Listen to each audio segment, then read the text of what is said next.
What's going on, good people? Welcome back to another episode of B Wayne Presents, sponsored by Promarketize. Don't just advertise, Promarketize. As always, I'm your host, B Wayne. I'm very excited today to be speaking with a young lady by the name of Kiara Imani. What's going on, Kiara? I am happy to be here. Thank you for having me. It is a pleasure. I want to thank you so very much for taking some time with me. I came across Kiara on social media and because of what she discussed and me kind of looking her info up and seeing what she was about, I was very excited. I had to reach out, and I was very glad and very honored that she accepted my invitation to come on the pod and have a little discussion about a few different things. So we'll get started. Is your week going okay so far? It has been a busy, chaotic week. I actually live in Pasadena, like right outside of where the fires just happened. And thankfully, my house did not burn down, but we're Very good. having to do a lot of deep cleaning. So I am staying with my parents right now. My son as well. We're both staying with my parents while our house gets cleaned. So it's definitely been a chaotic season. Could not have predicted 2025. You know what? As shameful as this is gonna sound, I kind of, with everything that's been going on, I don't want to say the wildfires have been kind of out of sight, out of mind, but it's certainly there have been other objectives and other issues that have become a little bit pertinent, a little bit more pertinent, and we've kind of you don't hear a lot of coverage about the wildfires anymore. Have the fires been contained? I know you're saying your house did not burn, but there's still damage. Have the fires been contained as far as you know, or is everything still going on like it was before? Yeah, the fires have been contained, but right where I am, I'm literally a mile south of where the fire stopped. So we were just kind of watching to make sure like we were going to be okay. But I have so many friends and just people in the community who have just lost everything. A lot of those spaces were black owned because Altadena. I don't know how much you know about the history, but there was a large percentage of black homeowners in Altadena and communities that have had homes in their family for the past 50, 60 years, which is a big deal for black families. So just being in this space and watching so much black wealth, and I wouldn't even say wealth because people have this idea that the people whose houses burned down were all like celebrities, and that is far from the case. I think by black wealth I just mean black people who own their homes. It's just not something that we see all the time. And a lot of these houses, it was families that were coming together, putting their money together, buying plots of land as soon as it was made legal, building homes together. So it's happened over the course of generations.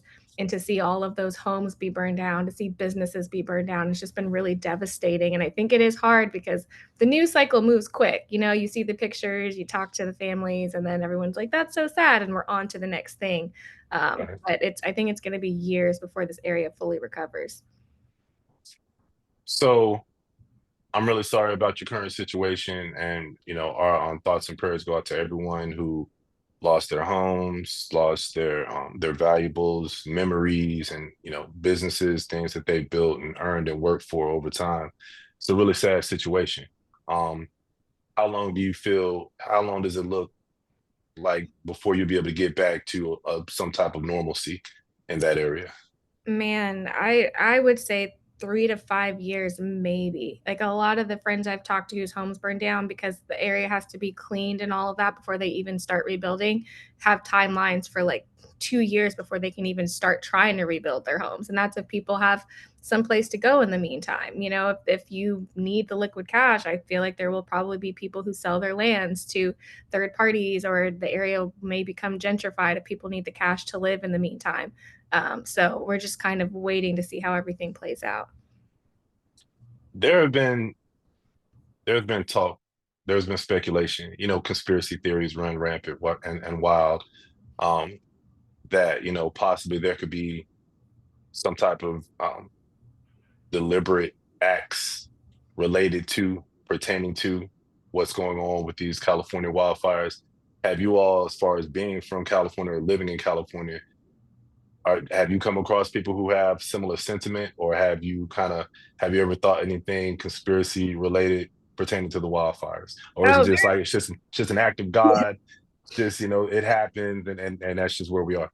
There are a lot of conspiracies. I was, was just telling my parents how I take my son to the playground, and some of the moms were stay-at-home moms, like looking for someone to talk to, and they haven't had anybody to talk about their conspiracies with all day. They've just been around their kids, so they like spot you on the park, and they're like, "Let me tell you what I actually think happened that day," when everything burned down. So everyone has their thoughts, feelings, sentiments. I've been in this area almost 9 years now, and wildfires are common. I, flew home a couple years ago because the wildfires were bad and the smog was bad, and my parents were in Virginia at the time. They're here now, but I flew back out there to get away from the smoke. So this isn't anything new.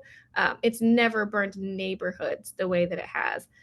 Personally, I think it's probably a combination of climate change and the environment we live in. There's tech everywhere. There are wires being sparked. There are a lot of smart homes now. Things burn differently and easily. I think there are a lot of things that contributed to why the fire spread the way that it did. I don't necessarily feel like I have enough of the background information as to what's happening.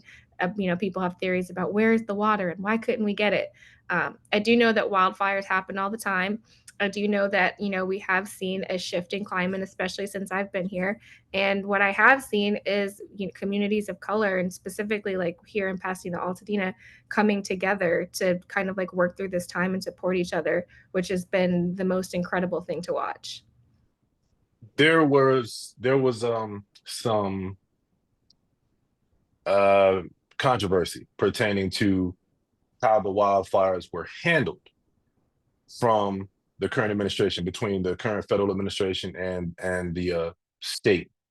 Um, and I think Governor Newsom was kind of going back and forth with President Trump for a while, and I think there were some issues pertaining to the fire chief.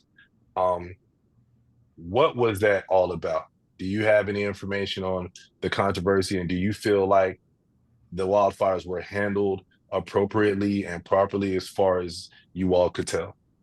My thoughts on that, as an attorney, I'm an attorney by trade. Whenever something tragic happens, you start to see people pointing fingers because nobody wants to be held responsible. I think that there are people who probably should have stepped up and said, "I could have done a better job in this way." I think there are probably areas for improvement across the board. That being said, I felt like a lot of the conversation began to be who's to blame, and the support for the actual people, like, that stopped happening. Like, I just, I have friends who are in hotels whose houses didn't burn down, but again, a lot of these areas are devastated. Roads have been shut down. A lot of cleaning has to happen. I have friends who have lost everything, friends who are trying to go through insurance to get money back to rebuild their homes. Just trying to figure out what life looks like in this season. And so much of the coverage became about the people at top. It was the same. Wildfires, we call that in the law force majeure. It's an act of God most of the time. No one can really point fingers as to how and why specifically a wildfire starts. Like trying to blame somebody for that, I think we could just, there's so many contributing factors. Who knows? Maybe it's the cell phones and the wire in the air had something to do. There's just so many contributing factors. I just don't feel like the conversation was necessarily helpful. I think a better conversation would have been, how do we support the people who have been affected? And what can we all collectively do better next time to maybe not even just ensure that it doesn't happen, but to make sure it's handled appropriately? Speaking of how could things be handled better, from the last I did hear, I think the insurance companies were basically kind of bailing on a lot of the homeowners, the residents and business owners, because I guess, it was just like, hey, yeah, you've been paying your premiums all this time, but that's too much for us to deal with. So what help do you all have? What are the agencies, the state and federal agencies that are supposed to be in place for these type of disasters?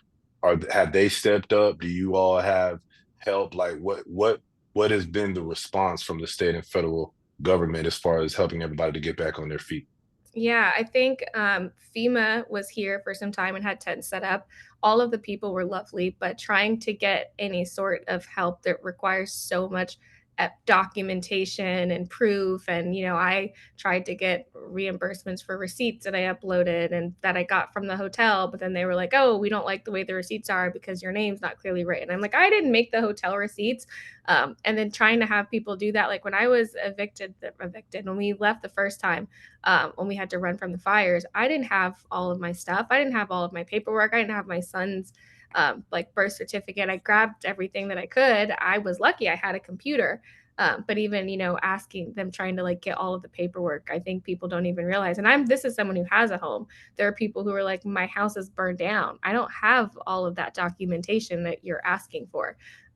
So I think just that has like made it incredibly difficult. And there's just a lot of paperwork, a lot of hoops to jump through. Most of the support that I've seen has really been from the community, from churches, the churches in this area who have like set up stations for people to get reimbursed for fire related funds or who are giving away items. I had a friend who went to a giveaway and like, picked up clothes for me because we were running out of clothes while we were staying with my parents the first time. I have friends who have like, gone to church giveaways and picked up diapers for my son. So a lot of the tangible help that we've seen has really just come from community supporting each other. Amen. That's a blessing. Kiara, you are, amongst other things, you're an entertainment attorney. You are an entrepreneur, and that is, you're an author, you're a speaker, you're a founder. Let's talk a little bit about, let's just give everybody a little bit of insight on who you are and what you're about. Yeah, so I'm an attorney by trade, but I've always done a million different things. I have a company called Like You that we started with two of my colleagues and I. We started 2020 after George Floyd. People were having all kinds of conversations. Not only was it COVID, and then we had, people were starting to talk about what is racism looking like in America. We didn't know racism existed, which was wild to a lot of us of color that had been there. And the conversations, to a certain extent, started to become like people were not hearing each other. Like people were talking about, I just unfriended my best friend of 20 years because they didn't understand or like my perspective after George Floyd or whatever the case was. And I'm really passionate about storytelling. So I love your podcast. I think so often we have these conversations about statistics and all of that, but we're not actually getting to the heart of the story. And I think the story is what matters. Without the context, what they say, if you have the wrong context, you'll always come to the wrong conclusion. So we created a game where we were trying to kind of put the peanut butter in the medicine, calling it a game, but just giving people permission to talk about things, to get to know people, see people through the lens of their humanity, not just the labels that we ascribe to them. You might think I have a certain opinion as a Black woman, but I wanted to create a situation where you could hear me as a human and then decide what you think about what I have to say, judging the message and not the messenger, and just allowing people to actually also practice listening. We're terrible listeners. I can tell sometimes when people I'm like talking with or debating with, they're not even listening to what I'm saying. They're just working through the next thing that they're about to say. They're working through their own point that they're trying to make. We don't actually hear and take the time to listen and empathize. So that was kind of the reason for creating the game. And I would say I have a lot of strengths. My Achilles heel is that if I see something, I say something. My mom said that that's why I went to law school in the first place. She's like, I knew as a kid because you were always standing up for the other kid on the playground that was like, getting bullied or saying something wasn't right. And I mean, it's a blessing and a curse. I've definitely been in situations where I put myself in positions where I'm like, ooh, am I going to face retaliation for this? But I can't help it. I cannot. I think like God has just really given me a passion for protecting and speaking on behalf of people who don't necessarily have the resources or the emotional capacity or the power or for whatever reason to speak on behalf of other people. So I see something, I say something. It's gotten me in trouble in the past, but I would say pretty much everything I've done, even the book I wrote, Therapy is Not Just for White People. It's about mental health and communities of color. And I just talk about what it's like to be a Black woman growing up in America. And, I'm a Black woman who was blessed to have two parents that are still married and, went to a great school. And even still, this is what it looks like to be a Black woman, having to work two times as hard for people to still, put a glass, what's it called, magnifying glass, to be like, I think I see a speck of something there. Like, I don't know if you're the right person. So it all kind of falls into the same boat of wanting to tell the truth about what I see, what I've experienced, what I've happened, and creating products that encourage other people to do the same. You brought up a lot of good points. Um, I appreciate your perspective, and we need more people like you. People like you, in my opinion, help to create change for the better and help to keep the status quo on their toes, so to speak. And speaking of which, the current administration decided for whatever reason to roll back DEI initiatives that had been in place that we know were supposed to give opportunities for people who had been traditionally marginalized to have more of an opportunity to find themselves in positions where traditionally their counterparts have, of a lesser tier, in my opinion, had held certain positions and had been given certain opportunities. That's not what they're referring to DEI as now.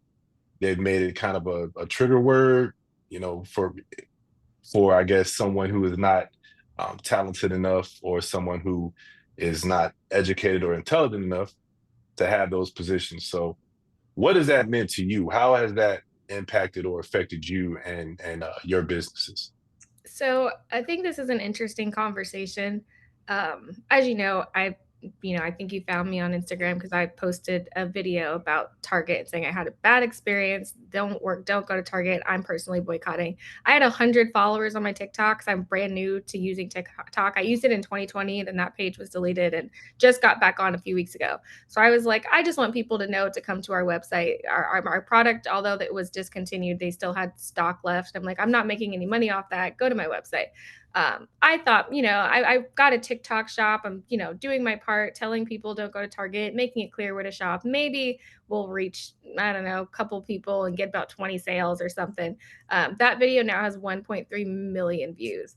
So I was incredibly shocked by the impact. And I did kind of a series of other videos where I was like talking about the same thing. I forgot the original question. This had a point. What was your original question? No, that's fine. So basically, the DEI initiatives, the Yes. rollback of the DEI, and how it's impacted you personally and professionally. Got it. So yes, I made that video. But I think what was interesting, I think there was an assumption that I've seen, or some people have kind of been like, well, your product is no longer going to be in Target moving forward. So now all of a sudden you care. And I'm like, I have a book called Therapy Isn't Just for White People. I have a chapter called The Corporate Corset.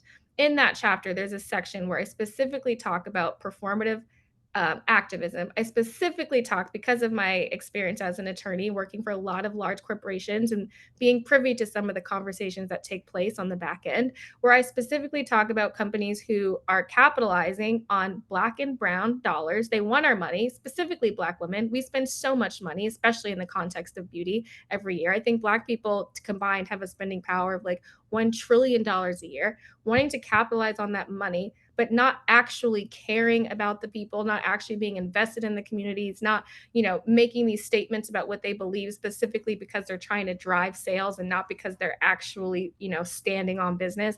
So I've been talking about this for a very long time. I'm like, y'all just got here. I know I only had 100 TikTok followers, but I wrote an article 10 years back about Apple and the lack of diversity, and, that they had, I think it was an article about 12 blue-eyed white men that they tried to say was like diverse. And my college law school self was writing articles talking about this. So this is not a new conversation for me. I think the reason it's happening, that it's timely now, because what, for the first time, I've never seen this before. These companies where we've been saying this is performative, for the first time, have actually come out and publicly admitted, yeah, we actually don't care about none of that.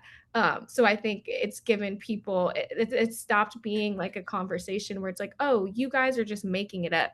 You've just had bitter experiences. No, no, no. Now these people are telling you, these companies are coming out and telling you, this is not something we actually value. If you value something, It goes to the essence of who you are. I value my family. I'm not going to wake up tomorrow morning and be like, Mom, Dad, I've made a decision not to value you anymore. That's not a value. That was just a convenient choice of who you chose to pretend to value at the time because it was some benefit for you.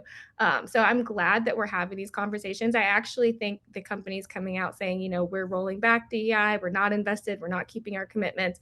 It's been a beautiful thing, I think, because I'm all about truth telling. If it's just about the dollars, if you just want my money, if you don't care about the people, let me know because as a consumer, as a vendor, even as an attorney, I will make very different decisions now that I have the complete information.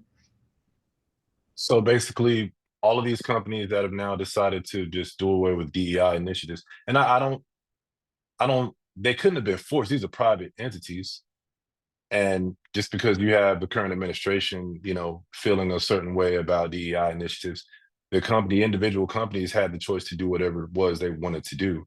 And now one by one, they've slowly started to say, yeah, we're not really cool with being associated with DEI. Do you feel like that was due to pressure from the government, or was it from their consumers? People like, hey, yeah, we don't want you dealing with DEI, or holding on to your DEI initiatives. Where do you think the pressure came from? Or do you think it was just companies that these CEOs decided, hey, you know what, we didn't really like it anyway. We didn't really want to deal with them anyway on that level. So yeah, we'll go ahead. This gives us an excuse to do away with them anyway. Where do you think the pressure came from? I think there are several pieces to the conversation. The first piece, there's this show Sex in the City that I used to watch all the time, and in one of the episodes, Samantha, who's kind of like the wild friend, is she has cancer and she's new to wearing wigs. She's always been someone who valued her appearance over everything else. So you see her struggling with who am I as a woman? What's my value when I don't have hair? I have to wear a wig. My body maybe isn't, what it used to be.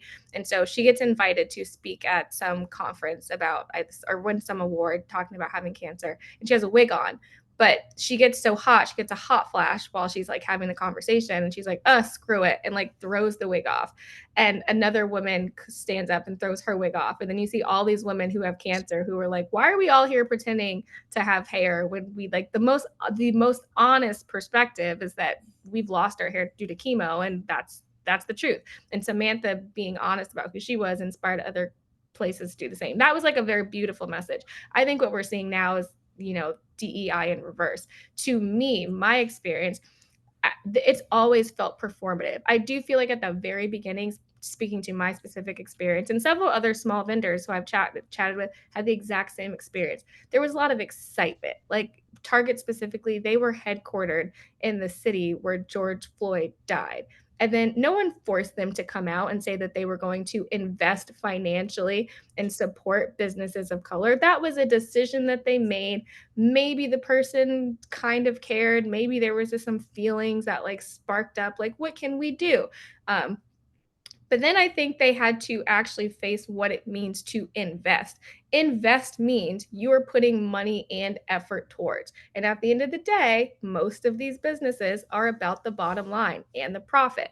I think it's also frustrating because pretty much every successful business I know has investors. The venture capitalists exist because of this. Having an investor in your business, that's the average course of business. Now, most people don't have millions of dollars, hundreds of thousands, especially in the Black community, to invest in their business to begin. And we know that in order to start a business, it costs money to start a business. Black women specifically, I think it's like less than 1% of venture capitalists invest in Black women owned businesses. So when Target says, hey, we recognize that this is not happening in your community, we're going to be the ones to invest.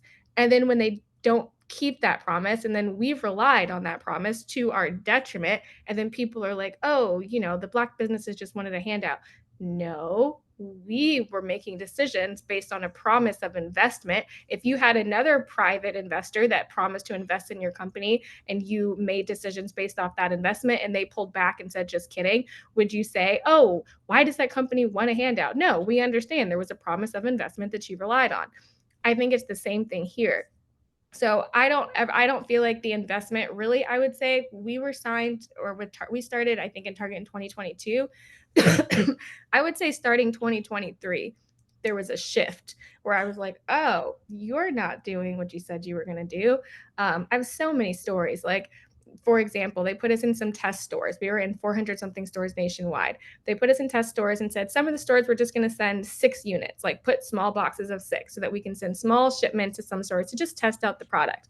Now, I live in LA. And again, I'm all about the story, not about the numbers. So you tell me there's a store in Inglewood that has 6 units. I'm not just going to take that statistic and be like, cool, I'm going to show up at the store, which I did. So some of these stores with 6 units, I would show up, not find our product anyway, go to talk to someone who works there and be like, hey, I have this product supposed to be here in stores. They, go to the back. Let me see what I can do. So what happened is we only ordered 6 units. When we only have like 6 units of a product, we don't usually put it on the shelf because then we're going to have to print out labels and stuff, and that costs money. So it's sitting in the back. So then, when we're getting the information about we didn't sell any product at that store, you look at the numbers. It's like, look, we put 6 in stores, none of them sold. People are very quick to be like, well, what were the sales like? I'm like, but the story is the product wasn't even on the shelf. Now, how on earth is somebody supposed to come into this Target for a small Black business? Like, most people did not know that we existed. They'd never heard of Like You before my video. How are they supposed to know to come into a store where the product isn't on the shelf? There were other things where, like, from a legal perspective, all of the Black History Month, we're going to spotlight this brand and showcase this brand. A lot of those brands were paying to be spotlighted. Like, they were, it wasn't just the goodness of their heart. As an influencer or somebody who's promoting a product, you're supposed to say this is an ad, this is a paid promotion. The Kardashians have gotten in trouble for that. You can't just get on and pretend like you're doing something out of the goodness of your heart. The FTC sets up rules to make it very clear to the audience what's actually happening so that people can make informed decisions. But if you go back and look at those ads that Target was highlighting all these Black businesses, they don't say, hey, we actually had this marketing deck that we sent out asking these businesses to pay anywhere from $5,000 to $75,000 for solo features. So you think that we're doing this out of the goodness of our hearts, but we're charging them ridiculous numbers to be here. I have friends that spent $10,000 on marketing just to immediately have their to Target to say we're not moving forward. I know somebody else who spent 25K on a marketing initiative for click through, saw barely any click throughs, and then they got terminated. So it's like you're already paying us like 50% of the price for the product. You're not putting it on the shelves, and then you're charging us more for marketing than we're making from you buying the product. So when you say you're investing, in what way do you believe that's actually creating value for a small Black business? They're doing more investing in the company and the Target than Target is doing investing in the smaller businesses, the smaller entities. And So what's there the point? What's the exactly. purpose? I feel like the investment was in making sure they looked like a brand that was supporting Black businesses. We had to jump through hoops to get all these diversity certifications so that they could put a Buy Black fist next to our product so that they could say, look, we have 100 something plus Black owned brands. Look how great we are. And then all of the other businesses in the shops, they all benefit from that because, my mama, my cousin, my friends are like, oh, they picked up my friend's Black owned business. Look at this Black owned shop. Like, I feel good about shopping here. I'm going to come here every Saturday to shop when I have a couple of hours of free time and get my latte and walk around. They're not buying my game every Saturday. They already bought the game. They have the game. Cool. But because of the investment that you pretended to make, and we know Black women more than any other group shop based upon like the values of an organization, because of the values that you push, all of the companies, all of the vendors that are selling at Target are now have this brand new audience that's coming to buy, and we're loyal, coming every Saturday to buy your products and so even when they try to look at the Black brands and they try to say your value is the MSRP of your product, I'm like, you don't understand our value. Our value is actually our community, which you were trying to manipulate and capitalize off of, and now you've told us that you don't care about that community. So why should we continue to shop here? And along going along with what you're speaking, you have Pastor Jamal Bryant, amongst others. But he's the first name that came to mind who have basically gathered together and decided to boycott Target, right? Specifically. Not necessarily. Now there are a lot of businesses who have engaged in practices exactly like what you're speaking on, I'm sure. But why Target specifically, do you believe, and how impactful do you believe the boycott has been? I never shopped at Target anyway, so I was gonna be, yeah, I'm gonna support, and I was like, wait a minute, I don't shop at Target, so whatever. So I'm obviously not gonna start shopping at Target now. Had I been a Target shopper, I do everything Amazon now. Amazon is engaging in those saying they decided to roll back their DEI initiatives as well. How do you, why Target specifically as far as the boycott, and how impactful or effective do you feel like the boycott has been? So I think that most people, even if they don't admit it or practice it, would agree that honesty and integrity and loyalty are important values, whether it's a friendship, a business partnership, a romantic relationship. You lack those things, it's going to be hard. If you tell somebody up front, I'm not loyal, I'm not honest, I'm probably going to cheat on you, I'm not going to do what I say I'm going to do, good luck trying to find like a good partner, no matter however you define partner, business, relationship, whatever, otherwise. I think with Target, it was specifically egregious because, like I said, they are headquartered in the area where George Floyd died. Nobody asked Target to come out and make these promises about the millions of dollars that they were going to spend, to have this Black owned section, to put these. I also learned, a lot of those in cap placements and features in the stores, that's paid for too. But no one asked them to like go out of their way to prove to the American people how dedicated to the cause that they were. And so many of the small vendors that I talked to were like, yeah, Target became the dream. We specifically wanted to work with them because of these promises they were making. People specifically were shopping there because they were saying, hey, we stand on business. And we believed that they were. Some of these other companies, like, the Amazons of the world, I think it's the rollback to me is just a ridiculous understanding of the economy to begin with. I don't know why people thought this was a good idea, but they didn't make the same types of promises to the vendors and the people. They weren't, the Target. The workers had T-shirts on. We're committed to financially investing in Black businesses. They went out of their way. Like it's like a ridiculous case of gaslighting. So I think for Target, they're not the only one, but they made themselves the center of the conversation. So they can't be mad that they're now the center of the boycott. Do you feel like the boycott or the specifically focusing on Target, do you feel like it's been helpful? Do you feel like it's been impactful? Do you feel like it's going to make a difference?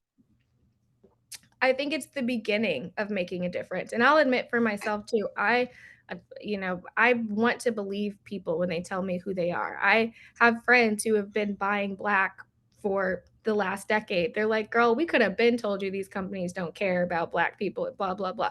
You come out and make a statement. I want to believe that what you're telling me is true. I think one of the biggest things now is that we're starting to pay attention and ask questions. Okay, so if you say you support our community and you want my dollars, because these are hard earned dollars, people are working 9 to 5s that they hate and doing all kinds of things, doing some strange things for some change to feed their families. People are working hard for those dollars. So you're not owed anybody's money. So if you say, hey, come shop here, spend your money here, and this is why, I think we're starting to ask the hard questions like, well, why? Show me. What does it mean that you're investing? You say that you love me, but you ain't never showed up. I never got a happy birthday from like show me you are who you say that you are. And I think that is a beautiful thing, even for myself. Just being able to ask the hard questions. Anybody could say anything. Anybody could put out a PR statement, and Trump could put out a statement tomorrow and say, "I love Black people. They're the best group of people that ever existed." That's the words are just words. So I do think that it's causing people to ask questions. I think it's important that we figure out how to sustain it and what another option looks like, because we're saying don't go to Target. I'm a mom of a now 2-year-old. I don't have time to go to a million different stores on a Saturday. One store. That's what we gonna get. We got to park. I got to put you in the little. We usually go to the farmers market, so I do try to buy locally to the extent that I can. After that, we got one store. I don't have time to go to 10 different stores. So we're saying don't go to Target. Where are we going to go? What are the options? How do we support small businesses and Black business owners and other businesses of color? Is it a directory? I've started talking to the creator of Blap the app, who's creating a Blap or an app for like Black owned businesses where you can find Black businesses that are local to you and then also shop online for those businesses. I know there's another site called The Nile. I think I have to you can double check that. But they're trying to be like the Black Amazon. But just like figuring out what the options look like for tomorrow, because a boycott only works to the extent that you're filling it with something that's sustainable in the future. If we all start going back to Target next month, what good did any of this do? Nothing. As a matter of fact, when everybody goes back, we probably spend more money on the rebound than we did initially because we had been away for a while. When at the end of the day, nothing has actually changed. Um, do you feel like so? There's been a federal mandate, basically, from what I understand, that we're going back to where it's no longer illegal federally as far as segregation is concerned, right? It's still up to the individual states, but federally, it's not like, hey, if you want to segregate, black and white or separate as far as race is concerned, that's fine. We don't have an issue with that. Speaking now to take that point, and then we're talking about black-owned businesses and smaller businesses, and basically trying to, black people trying to find their way. I guess what I want to know, do you feel like we're at a point in time where, segregation, we have to focus on ourselves, our black business, mind our black business, spend our black dollars on, black initiatives. Do you feel like we're getting to a place in this country where um, it may be necessary for us to separate ourselves to a certain degree as far as black and white people are concerned? I don't know that I would use the word separate. I think there's like a connotation of if you're not, they not like us. If you're not like us, you can't come sit at the table. I think it's be intentional with where you go, where you spend your money in spaces where you are celebrated, appreciated, seen, and understood. There are small, like I said, I try to shop local. I go to the farmers market. There are small businesses, vendors here that are white owned, that are supportive. Black Lives Matter. They support my business. I want to support their businesses.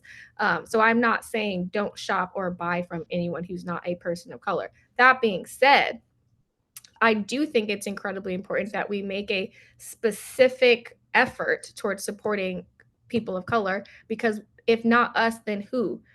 These big corporations are not doing it. Lots of other people are not doing it. And the elephant in the room is lots of other groups have been very, adamant about supporting people from their own groups. You see them bringing on people at jobs and businesses and bringing the family into the business and making sure that their community is good, their people are good. But for some reason in our community when we do it, it's taboo.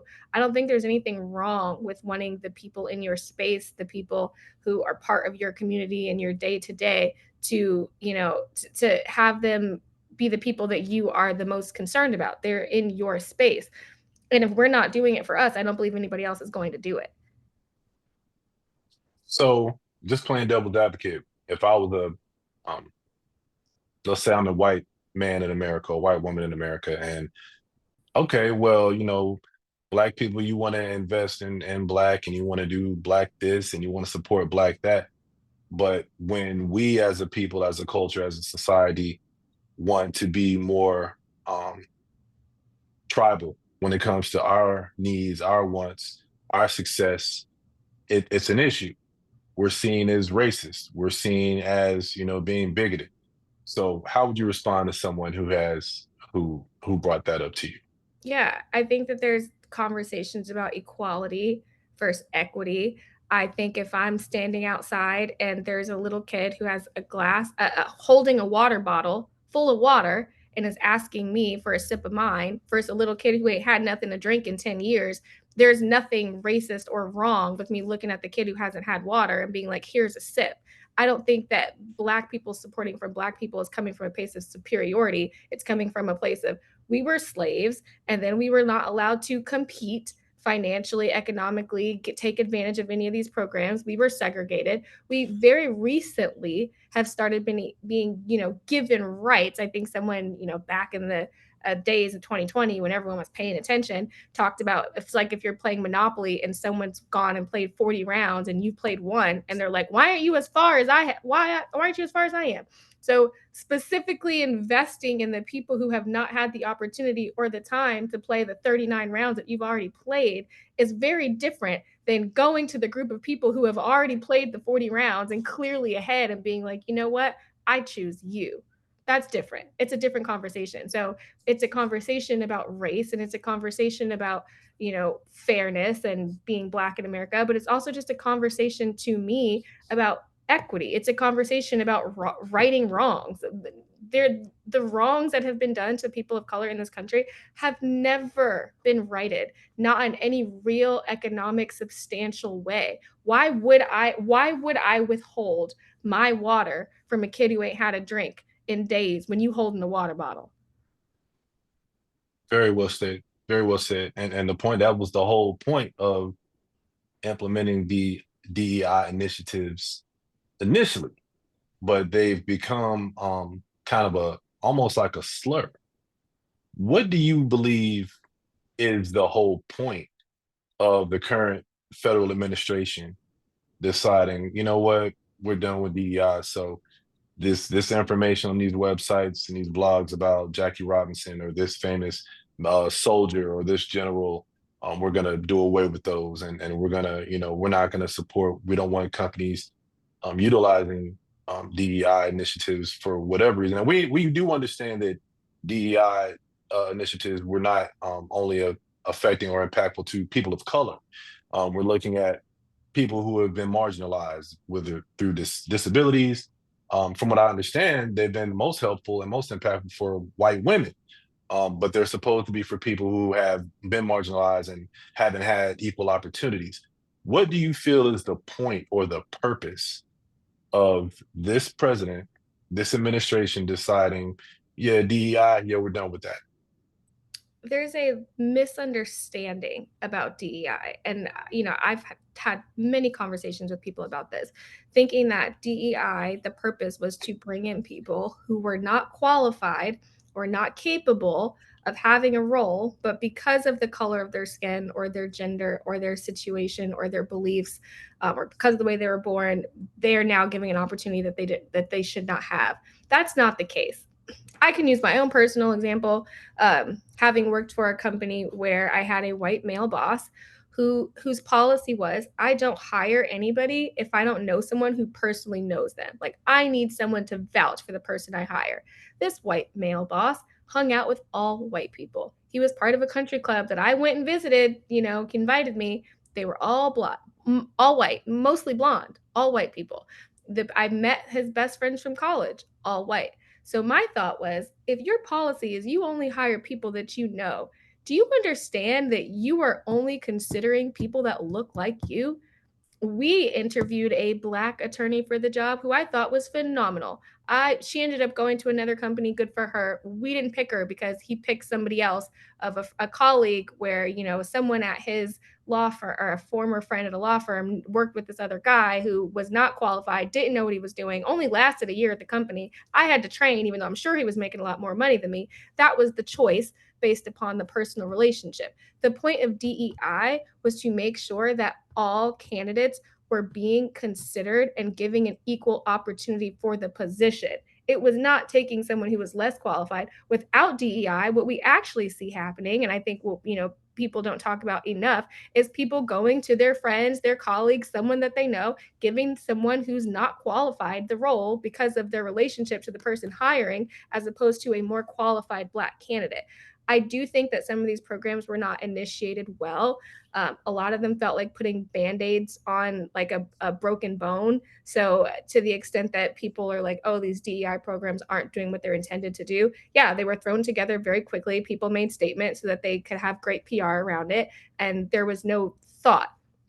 In my experience, when I just honest effort, Black women are the most educated group of people in this country. And we were just talking about giving people opportunities based off their professionalism, their education, their experience, and capability. Black women would be in power. We would be in power. We're the most qualified. We're not in power. So if it's about the merits, I agree. The best person should get the job. But why is there an assumption that you're the best person? Why is there an assumption that if I had the same resources and the same connections that you had, that you would still get picked? Well, we've allowed them to alter the narrative and hijack what, I've never seen anything like this before. I'm 47 and I'm not 90, but I've never seen anything like what we're currently experiencing in this country. And I've seen a lot. And the way that this current administration has been allowed to engage in outward, very, very clear and present corruption and um, spew lies as facts and take facts and turn them into alternate narratives, and people are just going for it. I have never seen anything like this, and it's really something to behold. Um, I want to change the subject real quick. So, well, it's related. So you brought up George Floyd and him being murdered, where Target is headquartered, and Target deciding like, nobody mentioned anything, but they just took it upon themselves, like somebody telling you a lie that you didn't even ask for. Like you didn't have to lie. You decided to lie out of nowhere. So um, Ben Shapiro. I don't know if you're familiar with Ben. He's amongst other things, social media guy. He's a very intelligent, bright guy. Part of I guess the conservative party, and he's a speaker, blogger, podcast guy. Amongst other things, he made a statement suggesting that Derek Chauvin, who was convicted of murdering George Floyd, should possibly be pardoned by the president. Have you heard that? Were you aware of that? And do you have any thoughts on that? I've tried to very much limit my Ben Shapiro intake. So I his opinions don't hold much space in my brain. I was not aware of it. I'm not surprised in any capacity. I think from what I've seen, one of the hardest things for white people is to hold other white people accountable. Even my friends who are white, again, I grew up in Virginia. I don't know if I said that. I had majority white friends, and I became the friend that felt safe. So they started saying things to me that they would normally wouldn't say to other black people. I've gotten all kinds of comments because I'm the safe black girl. I speak your language. I watched Legally Blonde, loved the movie. So you start to feel safe and say things to me. Even my friends who will privately call me and be like, girl, you're so right. That was so wrong, will not publicly speak up and hold another white person accountable. I've been in workspaces where people have been like, girl, you're so right. That was a racist comment. But when I bring it up in the meeting in front of everyone and I'm like, who's with me? It's silent. And I don't like throwing people under the bus. That's not my personality either. But I'm like, y'all done sat with me privately and agreed, but now we're in a space where you have to share your opinion and you're considering what does it look like to not have your job or to be blacklisted or and all of a sudden you ain't got nothing to say. That being said, I've really started to realize like, oh, it is really hard for white people to hold other white people accountable. And I'm not taking myself out of that equation as a black person. I think a lot of us were looking at OJ Simpson like, ooh, we really want to stand with you. We really want to stand with you, but like, we think you did it.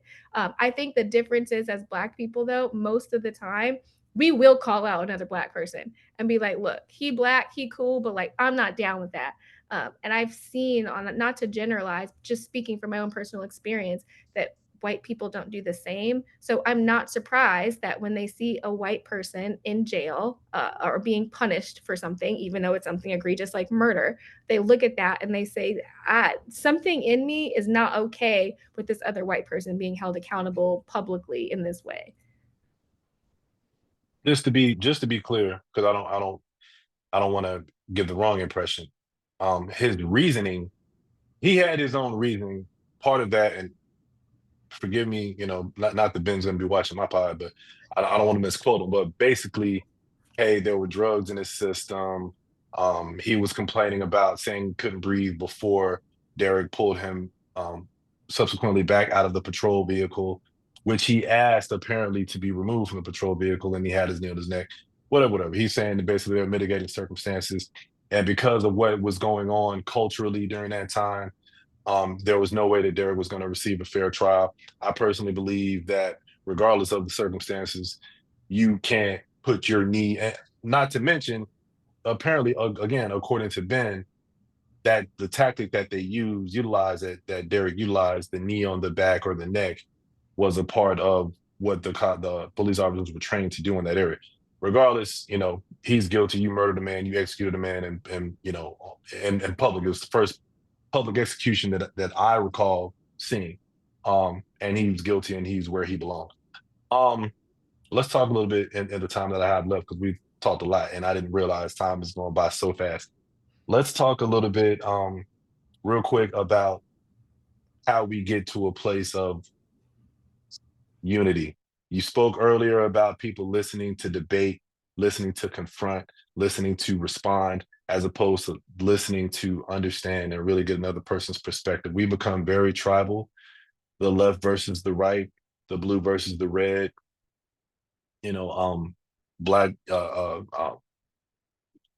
black versus white. Like we how do we get to a place, even amongst ourselves, where we can listen, even amongst black people who have different views? You have black conservatives and you have, um, white conservatives, whatever have you. How do we get back to a place where we're actually listening to one another, to be understood, to gain common ground, to find some compatibility that we can use and work our way from there and get to a place where we can all kind of coexist peacefully? And I know that's a super duper broad question. If you could solve No, that in this yeah. conversation, that would be awesome. But what are your thoughts on, us being able to just really kind of hear each other out and try to understand and accept each other? So my first thought is going back to the Ben thing. I've listened. The reason I know that it's hard for me to listen to him is because I've listened to so many of his podcasts. I've listened to his takes. I'm the person where if I disagree with you and think you have a ridiculous position, I'm probably still going to buy your book so I can hear you out. I try to make a habit of that. At the height of Candace Owens being at her most, read all the things, I bought her book. And, I was arguing back with the points like, that's not true. Or you didn't think about this correctly. I do think she's a smart woman. We just always come to very different conclusions. Not always. She's actually deleted everything off her Instagram and she's like, I'm starting fresh, y'all. I don't want the to be affiliated with my former opinions, which is interesting. But that being said, I feel like I try to do that all the time. And I know so many Black people personally who try to do the same thing. Like, I'm familiar with I know too much about white hair. I'll just use that as an example. I understand the coloring, the cutting, the highlighting, the non greasy, which products work, the dry shampoo, all the things. My white friends know nothing about my hair. They ask me the most basic questions. I'm like, why is it that I always have to step in your space in order for this to be a conversation where people feel heard? Why can't you step in my space? Even when it comes to the diversifying of churches, it's almost always Black people being willing to go to churches with a white pastor, and you create a diverse church where it's more of a white space. I've gone to a bunch of, traditionally Black churches. Every now and then you might see a white person in the back, and it's like, a white person showed up.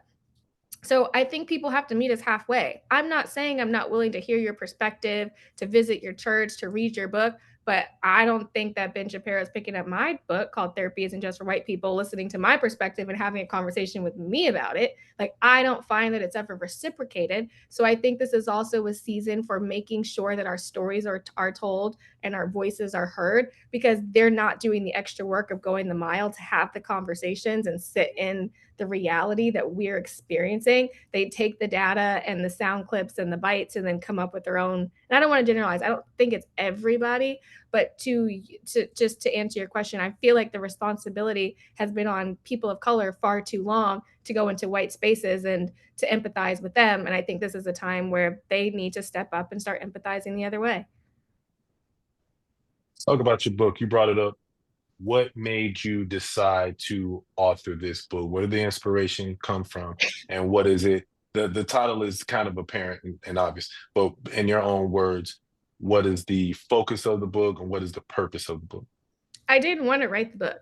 Like I said, I have this just like calling. I'm not even gonna say calling, this tug on my heart to tell stories and speak out and be like, that's wrong, even when it's not what I want to do.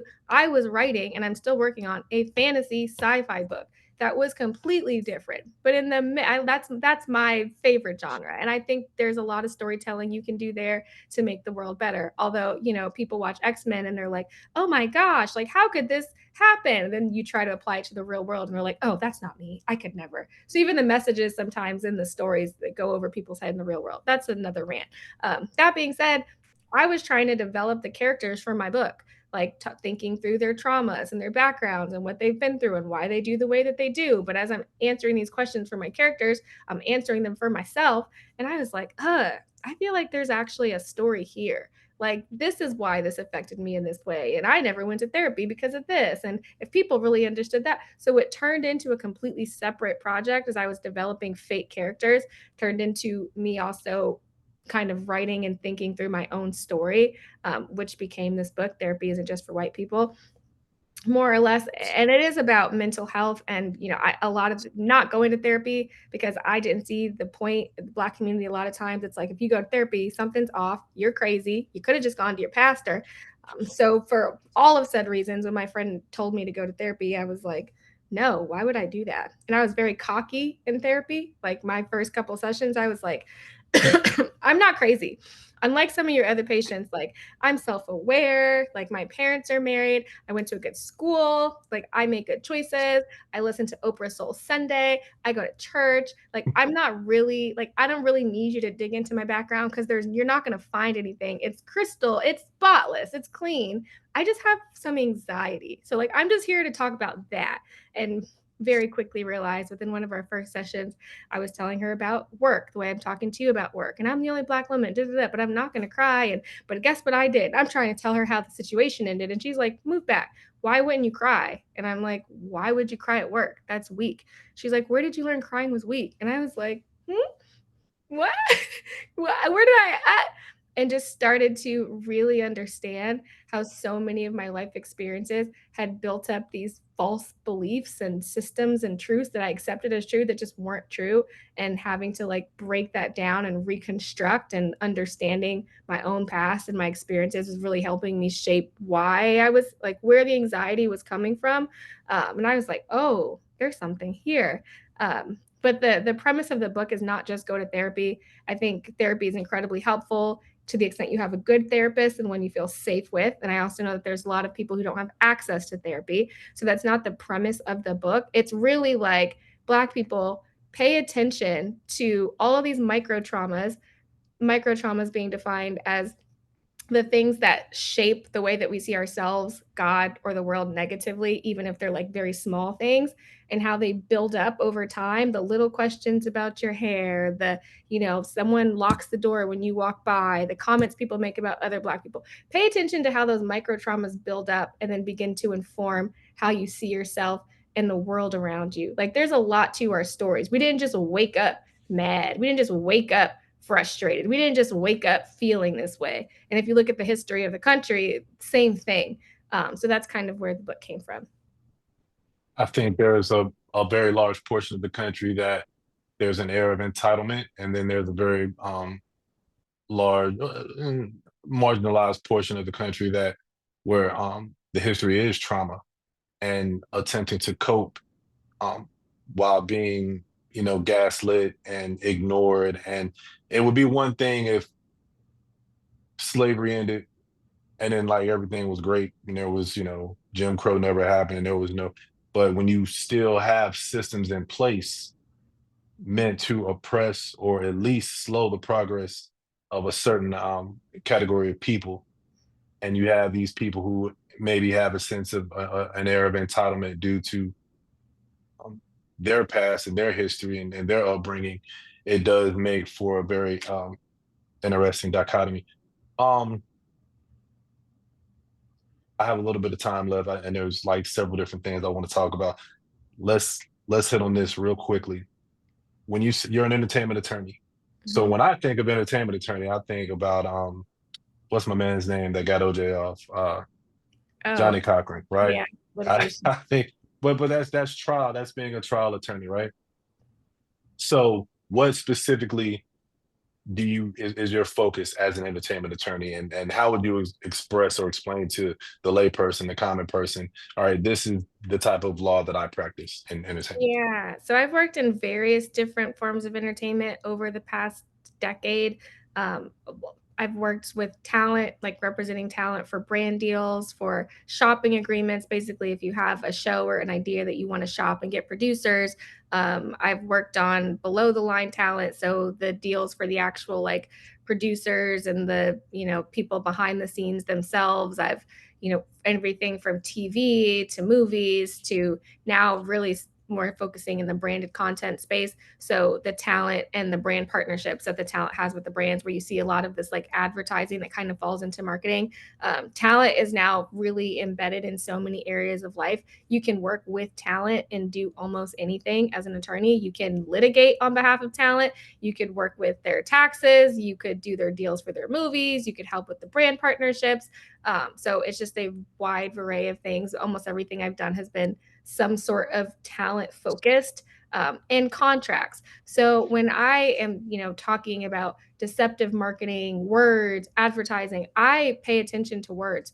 As an attorney, words mean everything. There's this joke that we tell sometimes in law school. If you wrote "I ate grandma" without a comma, it means you ate your grandma. If you wrote "I ate, comma, grandma," it means you're telling your grandma that you've already eaten. A simple word can change the meaning of an entire sentence. So I take words very I take them like very seriously. I pay attention to the words that are being said, the messages that are being sent, and when you make a statement, I expect that that statement you will do exactly what you said. So I am definitely somebody. When you think about what I do, I say contracts. Like think about the contracts, all the stuff that's happening in the back end to make sure all of the things that you love happen without problems on the other side. What would be the difference between how you practice law and say an agent, a talent agent? So a talent agent is really responsible for going out and like getting a deal, right? Like they're like, let's just talk about brand partnerships. This talent, really wants to partner with Disney. I'm going to go out and broker a deal so that they could do some sort of like partnership with Disney. Once that deal is like brokered, like yeah, Disney's going to pay them $50,000 to post about the new movie or work in some capacity.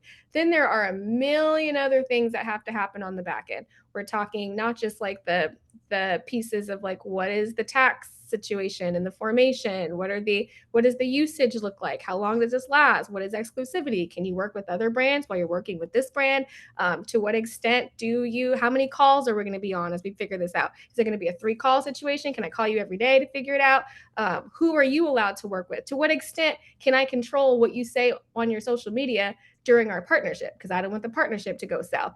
That starts becoming another issue. The behaviors clause. If you get caught drinking, can I say I'm no longer working with this person and cancel the contract? Is there a morals clause there? Or does the partnership have to continue? There are so many tiny pieces of a partnership deal because you're talking about real life people and then brands with lots to protect that happen on the back end. So I would say the agent is like makes the introduction. And then as the attorney, I'm the person in charge of making sure everything, like we think through every possible potential scenario that could possibly happen and try to rectify it so that we can put it in the contract so that you don't have to litigate on the back end. I wasn't. You're not aware. I'm going to let everybody know. Kiara was not aware of what I'm about to ask. Um, your man. Oh. Can you hear me? I hear. Yeah. Okay. Okay. We've lost video, but okay, there she is. So Kiara wasn't aware. She's not aware of what I'm about to ask. As an entertainment attorney, and you've explained, you've articulated how you practice, and it's not trial law. You're not sitting in the courtroom trying to get, if the glove don't fit, you deal with contracts and branding and marketing and these type of issues. But we're going to talk pop culture for just a second. Let me get you out of here. Your man P Diddy, it's not looking real good. No. It's not looking great. So I don't know what you've heard. You're closer to those circles than I had no idea. I don't know if you had ever heard of anything he was engaged in. As far as from an attorney's perspective, and again, we understand what type of law you practice, what type of attorney you are. But from a legal perspective, is he screwed? Is it does he have a snowball's chance? Or is he pretty much gonna be down, hanging out with R. Kelly, um, doing duets for the rest of his life? To your point, a lot's been happening. There was a season where I was following this super carefully. I think the last thing I saw maybe a few weeks ago was that his attorney, like step down. What I can tell you is that as an attorney, especially if you're taking on that type of case, like you think about the morality, the ethics, what you're okay with, not what you're not okay with, because you're there to fiercely protect your client or your brand or whatever the case may be. You think about it up front, you decide where you stand. For someone to get all of the information and then to be like, nah, I'm not touching that with a 10-foot pole. I think that in and of itself speaks volumes. Of course, they have attorney client privilege, so he's not going to, nor should he have to, because everybody deserves a right to be able to tell their story to and get, advocacy in some capacity, I think. But for someone who was willing to take on the case, knowing what the claims were, to then step back and say, even I cannot stand here and represent this person, because the truth is I know plenty of people who represent clients they believe are guilty, and they still represent those clients for a variety of reasons. It could be money, it could be, well, I don't think the law is fair, it could be, who knows. If you're working at a big firm, to what extent are you allowed to say no and recluse yourself unless you have a conflict of interest? So people representing people they believe are guilty is common. People stepping down, being like, after I made this commitment to represent you, I can no longer represent you. That that says a lot. I don't know what he knew or what he found out, but also just going off of like character and narratives. And I think there have been people who have been speaking out about what's been happening in Hollywood for a very long time. And we always like to write people off as conspiracists until we have the facts. And I get it, innocent until proven guilty. But nothing that I've discovered has really surprised me. I think what has surprised me is that, and what we're not talking about, it feels like for a lot of this stuff to happen, so many people were aware, but it continued to happen. Like, it surprises me that it was like nobody was speaking out, or maybe the people that were speaking out, bad things happened to them, and that's why the bad things happened to them. But yeah, I think we've been here. I worked at big agencies, the Me Too movement. Like, this is not, again, not a new conversation. I think it's just unfortunate that it's playing out the way that it is. I grew up with Diddy. I'm of that era, so it's rough. But if he did any of what he's been accused of, I think he should spend pretty much the rest of his life in prison. From some of the stories that I've heard, it's been some absolutely horrendous things. I just wanted to get your perspective.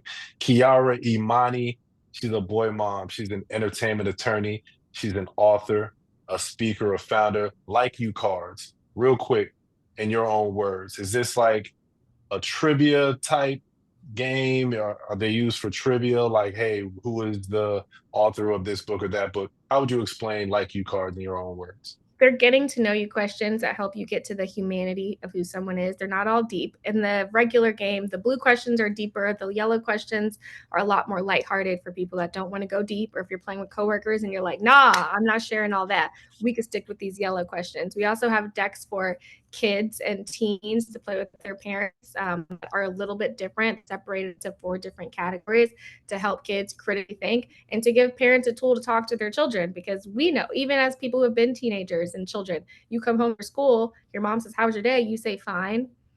A lot happened in the past 8 hours that you have not, maybe you just don't even have the language to articulate.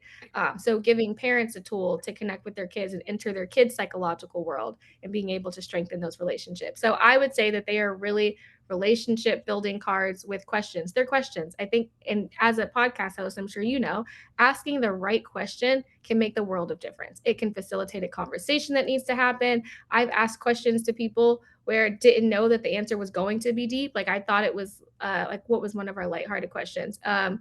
Have you, or if you could choose your name, like, what would you choose? I asked that question. That's a light question to me. We put that in the yellow deck. But someone broke down in tears talking about they had a traditionally African name and how they were bullied as kids and they wish they had a white name, and they started calling themselves James, and their mom hated it. Turned into this whole conversation about the depth of, like, racism, and just talking about the difference between African American and African that I didn't expect. So I think sometimes it's an unexpected question that really gets to the best truth of who somebody is. So that's what we tried to do with the game. And I'll add, my mom's a pediatrician, so she helped us with the questions, and then we also have a therapist that helped us formulate the questions as well. Super dope. Kiara Imani, like you cards, they seem very fun, very cool, something to do for people of all races, especially if you're someone who might like to get to know um, some of us a little bit better and understand us a little bit better. But they're super fun. Author of Therapy isn't just for white people, because guess what? Therapy is not just for white people. And there are microaggressions and micro traumas that we deal with that are specific to who we are as a people. And we need somebody to talk to. And it's been stigmatized for too long. And it is okay to talk to somebody and share your story. Finding a good therapist is really important for becoming who you're meant to be. Author, speaker, founder, entertainment attorney, I really appreciate you. Thank you so much for your time. Final words, anything that you want to say? I would say my final words. When you go to bed at night, look at yourself in the mirror, not from like a physical perspective. It's one of the things I've been doing is like if I look back on my day, am I proud of who I am? Am I proud of the choices I made, the conversations I had, the positions I took? And if not, that's something to investigate. But I try to make that my goal. And to the extent that we can all do a better job of like just being introspective and ooh, I said that and I probably landed wrong and I said that out of anger. I should go fix it. I think when we're all doing that work on ourselves, that we benefit as a community. But yeah, I guess I don't know where that came from. But thank you for having me. This has been a delightful conversation. Starts with the man in the mirror, like MJ said. No, you're absolutely right. It starts from within and we work our way out. Thank you so much for your time. I will have all of Kiara's contact, her information for the Like You cards. If you want to support her brand, her book, Therapy Isn't Just for White People. I would love all of those links if you can get those to me, and I will post those and we're gonna get you some support. And thank you so much for who you are and what you do. And I appreciate your time. Of course. Thank you for having me. Thank you, Kiara.